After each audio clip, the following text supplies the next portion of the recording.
Mengapa dinosaurus yang hidup di laut ikut punah, padahal asteroid penyebab kepunahannya jatuh di daratan?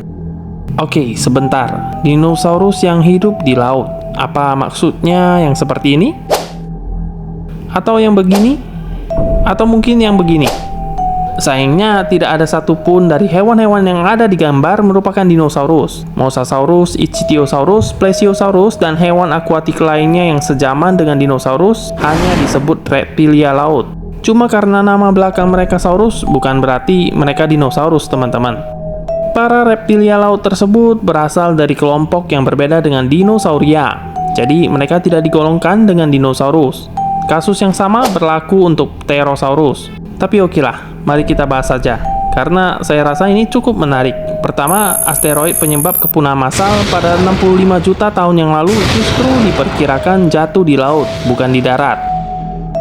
Asteroid tersebut diperkirakan berdiameter antara 10 hingga 15 km dan menghantam bumi dengan kecepatan 40.000 km per jam. Padahal, seperti yang kita tahu, semakin besar massa yang dikandung suatu benda, maka semakin besar juga kecepatan benda yang bersangkutan. Maka energi yang dihasilkan akan semakin besar juga. Energi tumbukan dari asteroid tersebut diperkirakan jauh lebih kuat dibandingkan kekuatan akumulasi seluruh senjata nuklir yang pernah dibuat oleh manusia. Tabrakan tersebut menghasilkan gempa dengan skala lebih dari 10 SR, mega tsunami setinggi beberapa kilometer, dan gelombang kejutnya itu melaju hingga melingkupi seluruh planet. Bongkahan asteroid yang tersisa terlempar ke atmosfer dan jatuh kembali di seluruh dunia sebagai meteor kecil yang menyebabkan kebakaran massal. Jika itu belum cukup buruk, energi tumbukan meteorit tersebut mengangkat kerak bumi di sekitarnya dan mengirimkan energi kejutan ke mantel bumi sehingga memicu letusan gunung berapi di berbagai tempat. Kombinasi debu hasil tumbukan meteorit dan gunung berapi ini menutupi sinar matahari untuk waktu yang sangat lama sehingga tanaman tidak dapat berfotosintesis. Lalu bagaimana dengan laut? Ya, seperti yang kita tahu, laut itu juga memiliki tanamannya sendiri, baik yang benar-benar tanaman maupun yang berupa organisme fotosintetik lainnya seperti fitoplankton dan alga.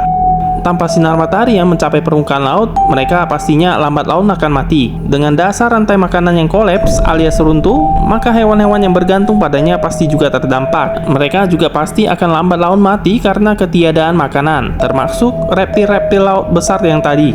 Yang bisa bertahan di keadaan seperti itu adalah hewan-hewan kecil ataupun hewan yang mampu bertahan hidup lama tanpa makanan. Hiu-hiu besar dan penyu-penyu raksasa pastinya ikut punah bersama reptilia laut. Namun, hiu dan penyu yang lebih kecil yang membutuhkan lebih sedikit makanan tetap bisa bertahan hidup. Reptil-reptil laut seperti yang ditampilkan di gambar di atas akan punah dengan relatif cepat karena laut tidak memiliki lagi sumber daya makanan yang menyokong kehidupan hewan besar. Kurang lebih sama seperti di darat, di mana dinosaurus menjadi korbannya. Nah, itulah dia kenapa hewan-hewan yang notabene dianggap sebagian besar manusia sebagai dinosaurus di lautan mengalami kepunahan massal. Sekian dulu pembahasan singkat tentang fenomena kepunahan massal hewan prasejarah yang ada di laut. Semoga video pembahasan ini bisa menjawab rasa penasaran kalian. Terima kasih sudah menonton video ini. Jangan lupa untuk dukung selalu channel kami dengan like, komen, dan subscribe. Well, see you on next video.